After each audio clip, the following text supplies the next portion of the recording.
Om Namo Venkatesaya. Welcome to my సంతోషం YouTube channel. నా పేరు నరసింహం. నా ఫోన్ నెంబర్ వచ్చి 8712190468. ఈనాటి కార్యక్రమంలో ఈ 2024-25 క్రోధినామ సంవత్సరంలో సంవత్సరానికి రాజు అయ్యుండి 3-4 స్థానాలకి, ముఖ్యమైన స్థానాలకి శని ఆధిపత్యం, మంత్రి, ఇలాంటి రెండు బలమైన గ్రహాల యొక్క ఆధిపత్యంలో ఉండేటువంటి ఈ 2024 క్రోధినామ సంవత్సరంలో కుజుడు అలాగే శని, ఈ రెండు కూడా బలమైనటువంటి గ్రహాలైన కారణం చేత, వ్యతిరేకమైన గ్రహాలైన కారణం చేత కొంతమందికి చాలా అనుకూలమైన శుభ ఫలితాలు వచ్చేటువంటి అవకాశం కనబడుతోంది, కొంతమందికి వ్యతిరేకమైన ఫలితాలు వచ్చే అవకాశం కనబడుతోంది. ఎందువల్ల అంటే ఈ రెండు బలమైన గ్రహాలు అయిన కారణం చేత కొంతమందికి మీ జాతకాన్ని బట్టి, మీ యొక్క లగ్నాన్ని బట్టి కుజుని యొక్క అనుకూలత చాలా అద్భుతంగా యోగిస్తూ ఉంటుంది. ఈ సంవత్సరానికి రాజు అయిన కుజుడు చాలా అద్భుతంగా కొంతమంది కొన్ని రాశులలో పుట్టిన వాళ్ళకి, కొన్ని లగ్నాలలో ఉన్న వాళ్ళకి, అలాగే నక్షత్రాలలో పుట్టిన వాళ్ళకి, ముఖ్యంగా కుజుని యొక్క నక్షత్రాలు చూసుకుంటే ఇక్కడ మృగశిర, చిత్త, ధనిష్ట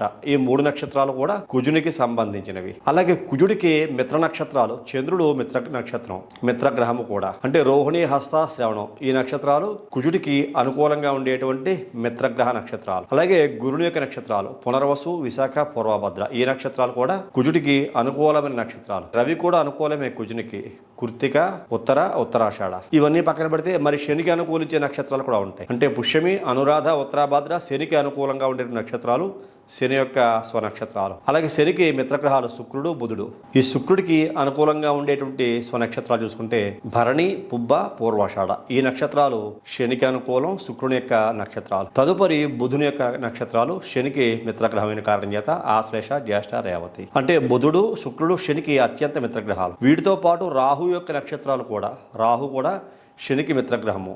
అంటే ఆరుద్ర, స్వాతి, శతభిషం. ఇందాక చెప్పలేదు, కేతువు కూడా కుజుడికి అనుకూల విగ్రహం, అశ్వని, మఖ, మూల. ఈ 2 వర్గాలుగా విడిపోయింది ఈ సంవత్సరం, క్రోధినామ సంవత్సరం. ఈ 2 వర్గాలుగా విడిపోయినప్పుడు మీరు పుట్టిన జన్మ నక్షత్రం, ఆ పుట్టిన రాశి, అలాగే లగ్నం, లగ్నాత్తు, నక్షత్రవశాత్తు, రాశివశాత్తు ఈ 2 గ్రహాలు ఏ ఏ స్థానాల్లో ఉన్నాయి, మీ వ్యక్తిగత జాతకంలో ఏ ఏ దశ అంతర్దశ నడుస్తోంది అని పరిశీలన చేసుకోవాలి. ఇలా పరిశీలన చేసుకున్న తర్వాత కుజుడికి రిలేటెడ్గా ఉండేటువంటి గ్రహాలు, ఆ యొక్క నక్షత్రాలు మీరు కనుక పుట్టి ఉన్న, కుజుడికి సంబంధించిన నక్షత్రాల్లో మీరు పుట్టి ఉన్న, కుజుడికి రిలేటెడ్గా ఉండేటువంటి గ్రహాల యొక్క దశలు, అంతర్దశలు మీకు నడుస్తూ ఉన్నా మీరు కుజుని తాలూకా ప్రభావాన్ని ఈ సంవత్సరానికి రాజు అయిన కారణం చేత ఎంతో కొంత పొందుతారు. అలాగే శనికి సంబంధించినటువంటి నక్షత్రాలు ఇందాక చెప్పినట్టుగా ఈ యొక్క పుష్యమి, అనురాధ, ఉత్తరాభాద్ర నక్షత్రాలలో పుట్టిన వ్యక్తులైన శనికి మిత్రగ్రహాలుగా చెప్పుకునేటువంటి ఈ యొక్క శుక్రుడు, బుధుడు, రాహుకి సంబంధించినటువంటి నక్షత్రాల్లో మీరు పుట్టిన శని తాలూకా, శని మంత్రి అయిన కారణం చేత అనుకూలమైన ఫలితాలు పొందుతుంటారు. అది కూడా మీ వ్యక్తిగత జాతకంలో శని మీకు ఏ స్థానాల్లో ఉన్నాడు, ఎటువంటి సంచారాలు చేస్తూ ఉన్నాడు, ఎటువంటి ఫలితాలు ఇస్తున్నాడు అనేటువంటి అంశాన్ని బట్టి కూడా ఈ రెండింటికి కూడా గురుడు చాలా కీలక పాత్ర, ప్రధానమంత్ర పాత్ర పోషిస్తూ ఉంటాడు. గురు బలంగా చెప్పుకుంటూ ఉంటాం. ఈ గురుడు ఏ రాశి వారికైనా ఎన్నో స్థానంలో ఉన్నాడు, ఎన్నో స్థానంలో ఉండి ఎటువంటి ఫలితాన్ని ఇస్తున్నాడు అనేది కూడా మనం పరిశీలన తీసుకుంటాం.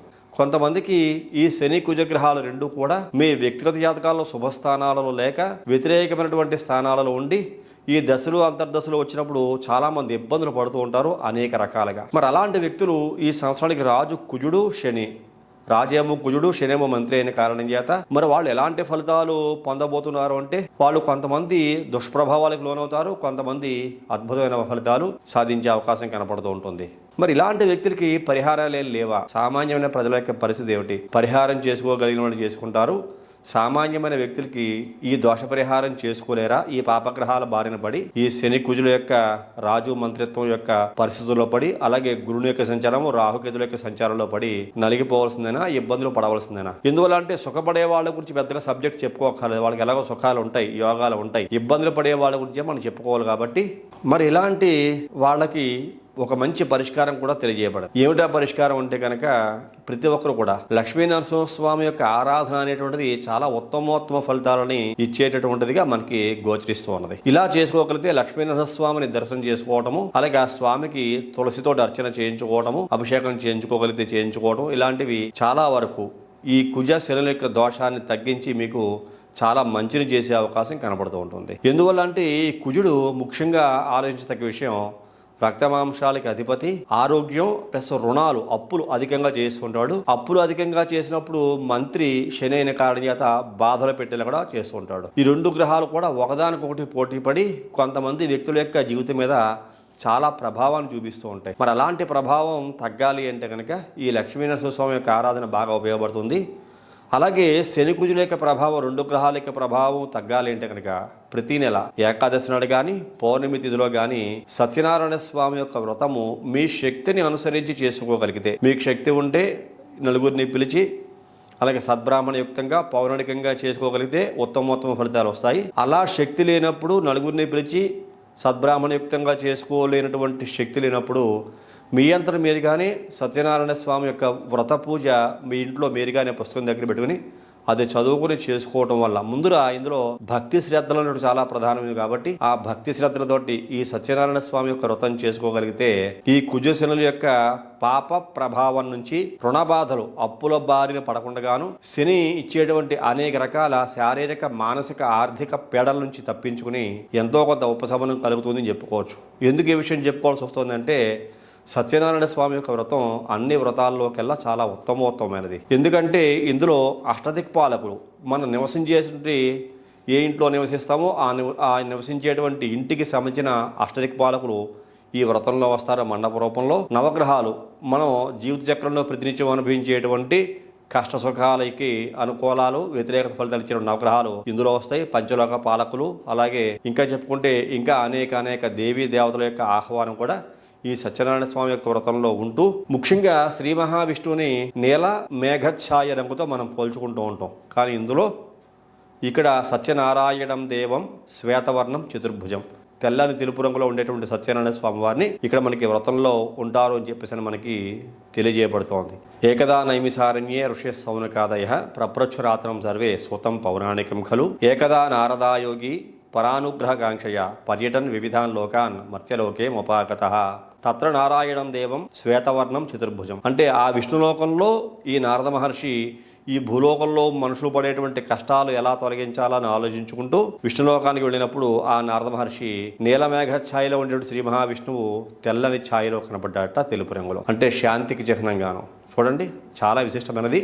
ఇది స్కాంద పురాణంలో చెప్పబడింది. రేవాఖండంలో ఈ యొక్క సత్యనారాయణ వ్రత కథ నిర్వహించినట్టుగా మనకి పురాణాల ద్వారా తెలియజేయబడుతుంది. కాబట్టి ఇది చాలా పరమ పవిత్రమైనది, చాలా శక్తివంతమైనది. కాబట్టి ఈ పాపగ్రహాల యొక్క దోషాల నుంచి తప్పించుకోవాలంటే శక్తి ఉన్నవారు ప్రతి మాసము కూడా శుద్ధ ఏకాదశి నాడు కానీ లేకపోతే శుద్ధ పౌర్ణమి నాడు కానీ శక్తి కలిగిన వారు ఈ వ్రతాన్ని విధివిధానంగా పాటించగలిగితే ఈ 2024-25 క్రోధినామ సంవత్సరం ఏర్పడబోయేటువంటి శని కుజుల యొక్క దుష్ట ప్రభావం నుంచి తప్పించుకుని, ఆ దుష్టగ్రహ బాధల యొక్క సమస్య నుంచి కూడా తప్పించుకుని సుఖవంతమైన జీవితాన్ని పొందుతారని చెప్పేసి నేను మీకు ఈ సందర్భంగా తెలియజేస్తాను.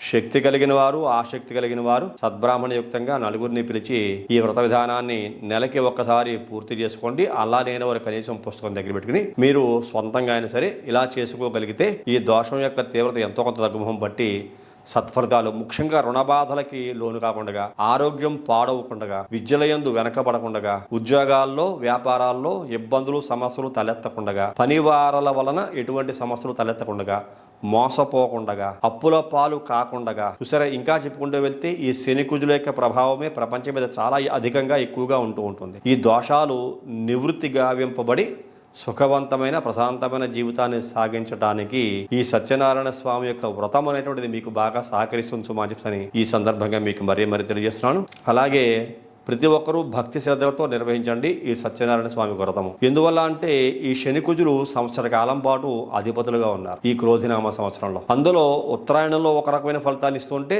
దక్షిణాయనంలో ఇంకొక రకమైన ఫలితాలు ఇస్తూ ఉంటారు. ఎందుకంటే ఉత్తరాయణ పుణ్యకాలము అంటే మకర రాశిలోకి సూర్యుడు ప్రవేశించడం మొదలుగా కర్కాటక రాశిలోకి వచ్చేటువంటి అంతవరకు, అంటే ఈ యొక్క మకర కుంభమేన మేష వృషభ మిథున కర్కాటక రాశుల్లో ఈ యొక్క రవి ప్రవేశం చేసేంత కాలం కూడా ఉత్తరాయణ పుణ్యకాలంగాను, కర్కాటక అలాగే సింహ కన్యా తుల వృశ్చిక ధనుసు మకర రాశిలో సంచారం చేసిన కాలం అంతా కూడా దక్షిణాయన పుణ్యకాలం మనం చెప్పబడుతోంది. కాబట్టి ఇందులో ఈ యొక్క ఉత్తరాయణ దక్షిణాయన పుణ్యకాలాల్లో మీరు క్రమం తప్పకుండా ప్రతి నెల శుద్ధ ఏకాదశి నాడు కానీ పౌర్ణమి నాడు కానీ ఈ యొక్క సత్యనారాయణ స్వామి వ్రతాన్ని ఆచరించుకోవడం వల్ల మీకు సూర్యుడు 12 రాసుల్లోనూ కూడా సంచారం చేస్తున్నాడు. కాబట్టి అనేక రకాల దోషాలు తొలగించుకుని అద్భుతమైన ఫలితాలను పొందేటువంటి మహత్తర అవకాశం ప్రతి ఒక్కరికి ఉంటుంది సుమా అని చెప్పని ఈ సందర్భంగా నేను మీకు మరీ తెలియజేస్తున్నాను.